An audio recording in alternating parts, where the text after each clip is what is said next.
Nə qədər çox danışırsınızsa, bir o qədər az eşidilirsiniz. İllərlə eyni şeyi deyirsiniz, izah edirsiniz, xahiş edirsiniz, şikayət edirsiniz. Amma bir müddətdən sonra qarşı tərəf sanki sizi eşitmir. Bu həmişə laqeydlik deyil. Psixologiyada habutasiya deyilən bir anlayış var. Beyin davamlı təkrarlanan stimullara zaman keçdikcə daha az reaksiya verir. Eyni sözlər, eyni iradlar, eyni vədlər dəfələrlə təkrar olunduqda onların emosional təsiri azalır. Bu gündəlik həyatda da belədir. Yan otaqda gedən təmir səsi ilk anlarda sizi narahat edir. Müəyyən müddətdən sonra demək olar ki, onu hiss etmirsiniz. Və ya kəskin qoxu olan bir məkana daxil olursunuz.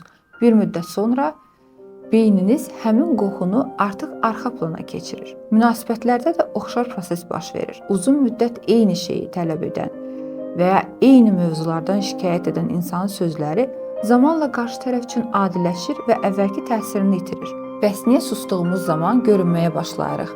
Bu da növbəti videoda.